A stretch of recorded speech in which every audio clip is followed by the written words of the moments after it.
Hello friends, எல்லோரும் எப்படி இருக்கீங்க? நான் உங்கள் விஜய். இன்றைக்கி உங்களுக்கு நான் ஒரு சூப்பரான அரைச்சி விட்ட சாம்பார். இந்த சாம்பார் யாருக்கு பிடிக்காது சொல்லுங்கள்? அதுவும் காய்கறி எல்லாம் போட்டு சூடான சாதத்தில் கொஞ்சோண்டு சாம்பார், கொஞ்சோண்டு நெய் ஊற்றிட்டு சாப்பிட்டா எப்படி இருக்கும்? அப்படி இருக்கும். அதனால் இந்த அரைச்சி விட்ட சாம்பார் செய்கிறது எப்படின்னு நான் இன்றைக்கி உங்களுக்கு ஈஸியான மெத்தடில் காட்டிடுறேன். ரொம்ப ரொம்ப நல்லாயிருக்கும். இது டிஃபனுக்கும் சரி, சாப்பாடில் சாதத்தில் பிசைஞ்சு சாப்பிட்றதுக்கும் சரி, ரெண்டுத்துக்குமே ரொம்ப நல்லாயிருக்கும். அதுவும் இல்லாமல் இது ரொம்ப ரொம்ப ஈஸியாக செஞ்சிடலாம். இந்த அரைச்சி விட்ட சாம்பார் எப்படி செய்கிறதுன்னு சட்டுன்னு வீடியோக்குள்ளே போயிடலாம் வாங்க. நீங்கள் ஃபஸ்ட் டைம் என் சேனல் பார்க்குறீங்கன்னா கண்டிப்பாக என் சேனலுக்கு சப்ஸ்கிரைப் பண்ண மட்டும் மறக்காதீங்க. உங்கள் சப்போர்ட் எனக்கு ரொம்ப ரொம்ப முக்கியம். இந்த சாம்பார் பார்க்கறதுக்கே கலர்ஃபுல்லாக அழகாக இருக்கு இல்லையா? இந்த சாம்பார் செய்யறது ரொம்ப ஈஸி. நான் சொன்ன மாதிரி எல்லா காயும் போட்டுக்கலாம். நான் இன்றைக்கி 3 காய் சேர்த்துருக்கேன். முள்ளங்கி சேர்த்துருக்கேன், கேரட் சேர்த்துருக்கேன், உருளைக்கிழங்கு சேர்த்துருக்கேன். நம்ம முள்ளங்கி கேரட் தோல் எல்லாம் சீவிட்டு இந்த மாதிரி சின்ன சின்ன பீஸாக கட் பண்ணி வச்சுக்கலாம். ஒரு கேரட் எடுத்திருக்கேன். முள்ளங்கி ஒரு 3 முள்ளங்கி எடுத்திருக்கேன்.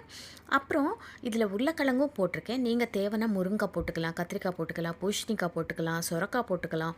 எல்லா காயும் போட்டால் இன்னும் ரொம்ப நல்லாயிருக்கும். நான் இன்றைக்கி 3 காய் மட்டும் போட்டிருக்கேன். அதே மாதிரி சாம்பார் வெங்காயமும் போட்டிருக்கேன், தக்காளியும் போட்டிருக்கேன். நான் இந்த உருளைக்கிழங்கும் கேரட்டும் அப்புறம் நம்ம முள்ளங்கியும் நல்லா இந்த மாதிரி பீஸாக சின்ன பீஸாக கட் பண்ணி ரெடி பண்ணி வச்சுட்டேன். இப்போது நம்ம துவரம் பருப்பு 1 கப் எடுத்துக்கணும். 4 பேருக்கான ஒரு சாம்பார் நான் இன்றைக்கி சொல்கிறேன். இது காலையில் டிஃபனுக்கும் அப்புறம் சாப்பாடுக்கும் ரெண்டுத்துக்குமே போதுமானதாக இருக்கும். இப்போ நம்ம காயெல்லாம் கட் பண்ணி வச்சுட்டோம் இல்லையா? நம்ம ஒரு குக்கர் எடுத்துகிட்டு இதில் ஒரு 1/2 கப் பருப்பு நான் ஏற்கனவே ஊற வச்சுருக்கேன். ஒரு அரை மணி நேரம் பருப்பு ஊறிச்சின்னா இது நல்லா சீக்கிரம் வெந்துடும். அதுவும் நல்லா சாஃப்டாக வெந்துடும். அதனால் நம்ம பருப்பு முன்னாடியே ஊற வச்சிட்டோன்னா நல்லாயிருக்கும். அப்போது இதில் காய்கறியெல்லாம் நம்ம கட் பண்ணி வச்சுருக்கோம் இல்லையா? அதெல்லாம் இதில் போட்டுடலாம். ஆனால் நீங்கள் ஒருவேளை கத்திரிக்காய் முருங்கைக்காய் சேர்க்குறீங்கன்னா அது இதில் போடாதீங்க, ரொம்ப மசிச்சு போயிடும். நம்ம தாளிப்போம் இல்லையா? அதில் நீங்கள் கத்திரிக்காய் முருங்கைக்காய் போட்டுக்கோங்க. இந்த கேரட்டும் முள்ளங்கியும் உருளைக்கிழங்கும் நல்லா வேகும். அதே மாதிரி இது மசிச்சு அந்த மாதிரி கொலன்னு ஆகிடாது. அதனால் நான் இதிலவே குக்கரில் போட்டுடுறேன். இப்போது 2 விசில் வர வரைக்கும் நம்ம இந்த காயெல்லாம் வேக வச்சுக்கலாம்.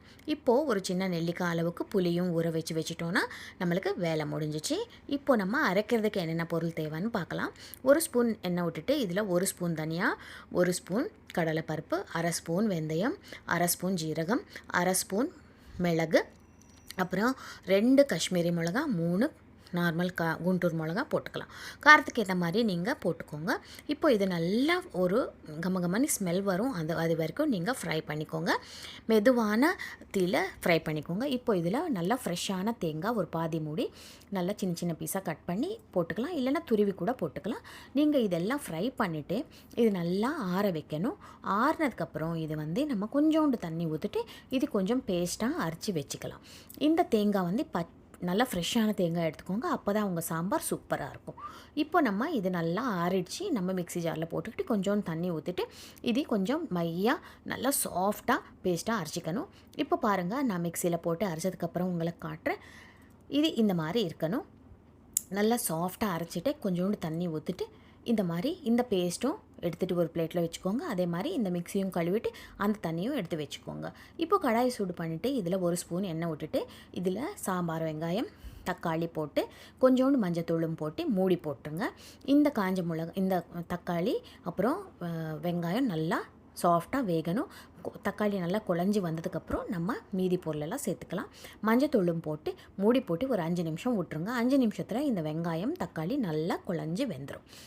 இந்த தக்காளி நம்ம 2 தக்காளி எடுத்திருக்கோம். வெங்காயம் ஒரு 10லேருந்து 15 சாம்பார் வெங்காயம் உரிச்சு வச்சுருக்கேன். அது இப்போ நல்லா குழஞ்சி வெந்துச்சு பார்த்தீங்களா? இப்போ நம்ம பருப்பு வேக வச்சுருக்கோம் இல்லையா? அதே மாதிரி காய்கறியும் சேர்த்து வேக வச்சுருக்கோம். அந்த பருப்பு இதில் ஊற்றிடுங்க. அப்புறமா கொஞ்சம் குக்கர் கழுவிட்டு அந்த தண்ணியும் இதில் ஊற்றிடுங்க. ஒரு 1/2 கப் தண்ணி ஊற்றிட்டிங்கன்னா கரெக்டாக இருக்கும். இந்த மாதிரி ஒரு 1/2 கப் தண்ணி ஊற்றிட்டேன். இதுக்கப்புறம் நம்ம முன்னாடியே அரைச்சி வச்சுருக்கோம் இல்லையா பேஸ்ட்டு, அந்த பேஸ்ட்டை இதில் போட்டுடலாம். இந்த பேஸ்ட்டை ஏற்கனவே நான் கொஞ்சோண்டு தண்ணியும் மிக்ஸி கழுவிட்டு அந்த தண்ணியும் கரைச்சி வச்சுருக்கேன். அதுவும் இதில் ஊற்றிட போகிறேன். அப்போ தான் இது சாம்பார் கன்சிஸ்டன்சி கரெக்டாக இருக்கும் உங்களுக்கு. இது கொஞ்சம் ரொம்ப தண்ணியாக இல்லாமல் கொஞ்சம் திக்காக இருக்கும் சாம்பார். இப்போ நம்ம அரைச்ச பேஸ்ட் இதில் விட்டுடலாம். அரைச்ச பேஸ்ட் போட்டதுக்கப்புறம் நல்லா மிக்ஸ் பண்ணிக்கோங்க. கட்டி இல்லாமல் நல்லா ஒரு வாட்டி சூப்பராக மிக்ஸ் பண்ணிக்கோங்க. மிக்ஸ் பண்ணதுக்கப்புறம் இதில் நம்ம ருசிக்கு ஏற்ப உப்பு போட்டுக்கலாம்.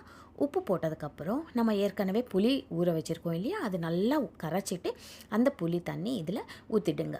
புளி தண்ணி ஊற்றினதுக்கப்புறம் இந்த சாம்பார் ஒரு 10 நிமிஷம் கொதிக்கணும்.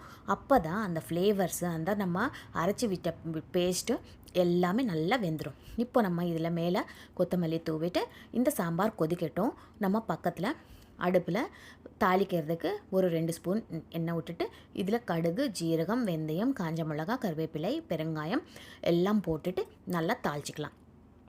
இதில் வேணால் நீங்கள் வெங்காயம் சின்ன சின்ன பீஸ் கட் பண்ணி அது கூட நீங்கள் இதில் போட்டுக்கலாம். இல்லைன்னா இப்படியே தாளிச்சிடலாம். இப்போ நம்ம ஏற்கனவே கொதிக்குது இல்லையா சாம்பார், அது மேலே இது ஊற்றிடுங்க. அவ்வளோதான், நம்ம சூப்பரான அருமையான சாம்பார் ரெடி ஆகிடுச்சு. எல்லா காய்கறியும் போட்டு இந்த சாம்பார் ஒரு வாட்டி செஞ்சு பாருங்கள். உங்கள் வீட்டில் எல்லோரும் ரொம்ப ரொம்ப ரொம்ப விரும்பி சாப்பிடுவாங்க. அதே மாதிரி இது எல்லாத்துக்கும் டிஃபினுக்கும் அப்புறம் சாதத்தில் பிசைஞ்சு சாப்பிட்றதுக்கும் ரெண்டுத்துக்குமே சூப்பராக இருக்கும். அதனால் எல்லாருக்கும் ரொம்ப பிடிக்கும். கண்டிப்பாக ட்ரை பண்ணி பாருங்கள். எப்படி வந்ததுன்னு எனக்கு கமெண்ட்டில் சொல்லுங்கள். அடுத்த வீடியோவில் சந்திக்கிறேன். அது வரைக்கும் உங்கள் விஜி.